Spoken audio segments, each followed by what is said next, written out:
I'm about to lift the first carrots of 2020. I've got 6 carrot tanks, there's 5 Sweet Candle and there's 1 Autumn King 2 on the end there.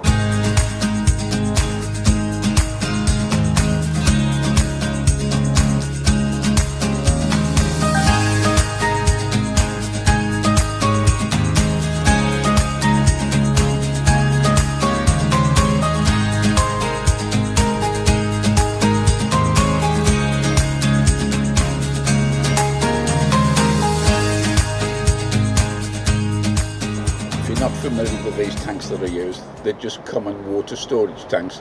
They find them in roof spaces of homes. These are about 25 gallon, or they may be a little bit bigger. The good thing about them, they're plastic so they won't rot. I tend to raise mine about a foot 30 centimetres off the ground. This helps to prevent the carrot root fly. When I first set the tank up, I put a good layer of horse manure in the bottom. This is probably around 10 inches, 12 inches, 30 centimetres, and then I just put some general purpose compost in. Don't have the compost too rich because it will cause the carrots to fork. If you're not familiar with how I've actually set my carrots out for single stations, I'll pop a little card up here that may be interest to you, and it shows you then how you can thin the carrots out and get some larger specimens. 4 of the tanks are thinned the carrots out to 1 carrot per station, and those 2 on the end are still left as sown, so I might thin them out a little bit later on. I've had a feel around in the unthinned ones. There's some growth in there, but they're quite small, so I might end up thinning them out eventually. But first of all, I'm going to lift the Sweet Candle, what I've already thinned.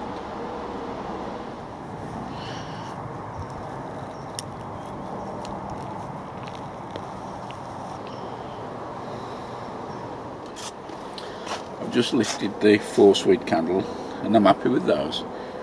It does show that it does pay to actually thin the carrots out to singles if you want a decent size like those.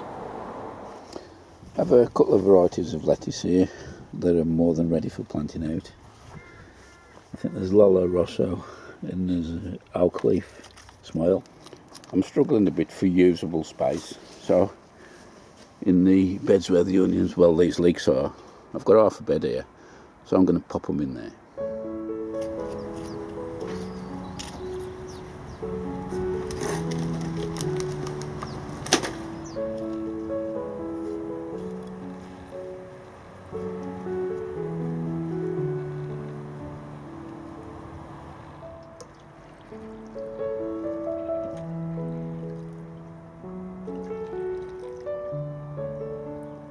That worked out nicely.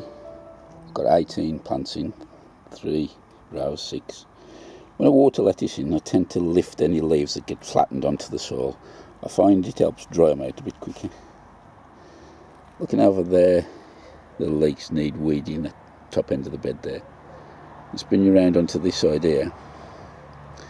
This is empty now. What I'll probably do is just weed this, then put some black plastic over, because next year this is where the potato in the containers are going to be going.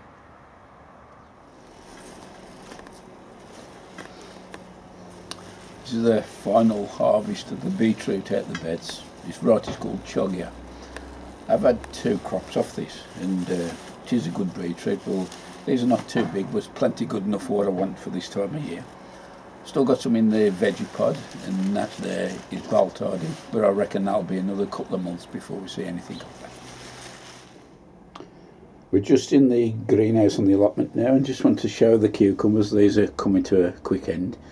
Speaking to a lot of other gardeners around the country, been plagued with this virus on the leaf, and it's attacked by red spider, and it does wipe the plants out.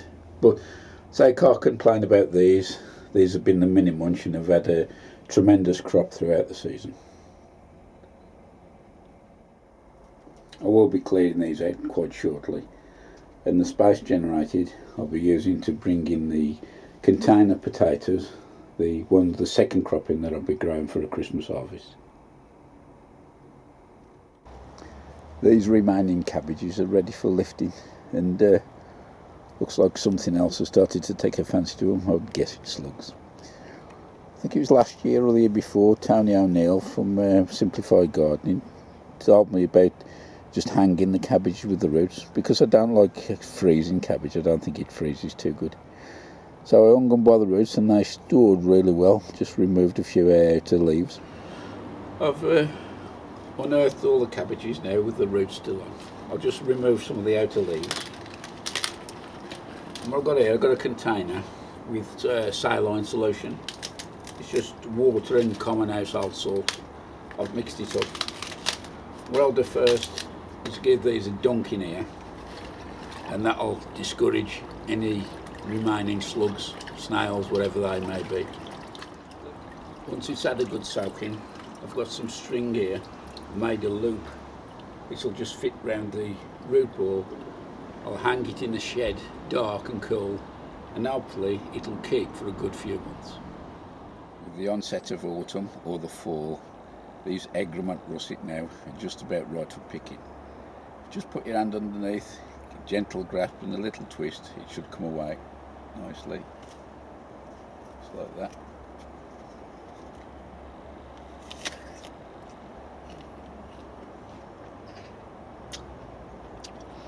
If you've never tried a russet, it's got a lovely nutty flavour. Delicious. I've just begun the clean out in the greenhouse on the allotment. First job was to prune off the bunches of grapes, and I must say I'm very happy with these. This variety is called Black Hamburg, and it's my third year since planting.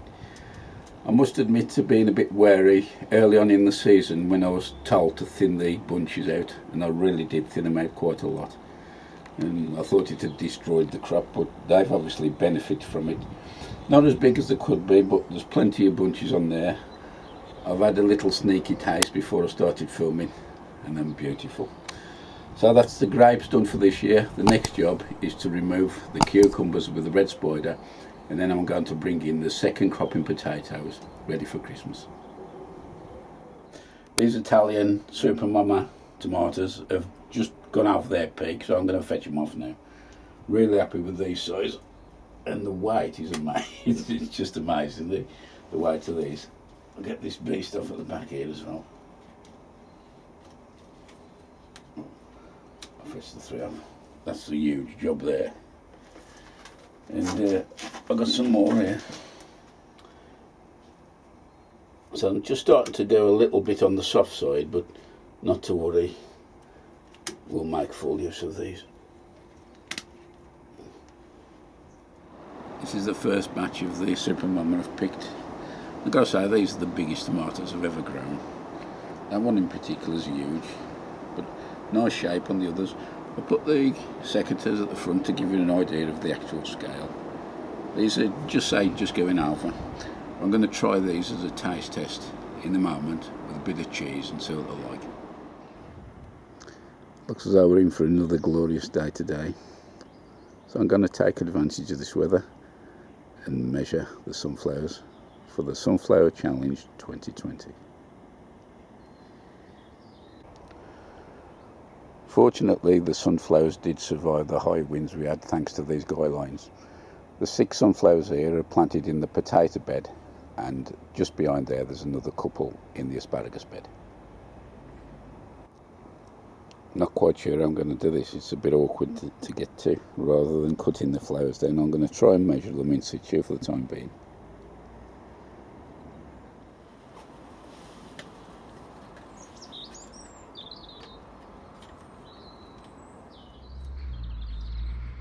I'm not sure how well this will show up, really. I might end up having to cut the heads down, because say they've almost finished anyway, but it doesn't matter. Right, that's right up against the edge of the petal. And that's just doing 42.5 centimetres, if that. Let's pick it up. Okay. So I think I'm going to chop the others down. The seeds are ready to come out anyway.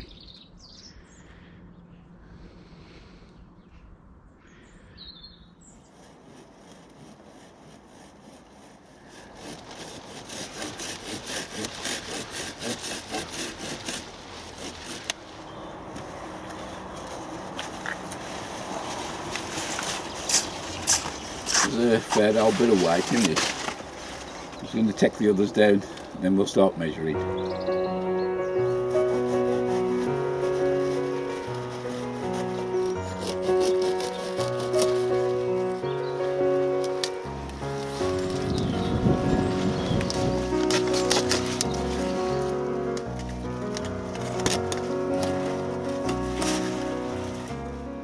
So these are 7 of the sunflowers harvested. There's still another 2 out there, but they're not quite ready yet.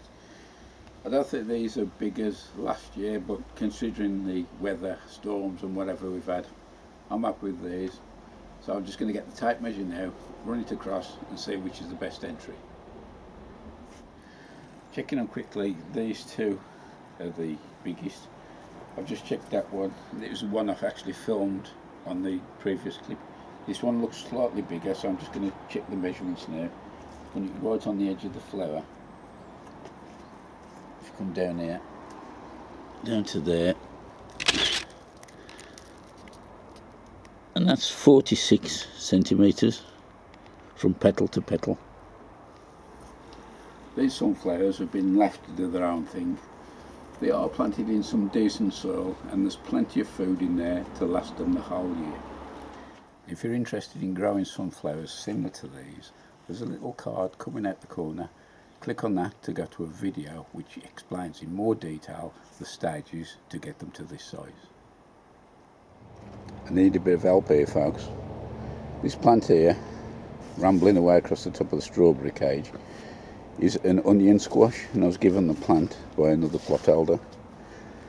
We have got a fruit or whatever it is on there.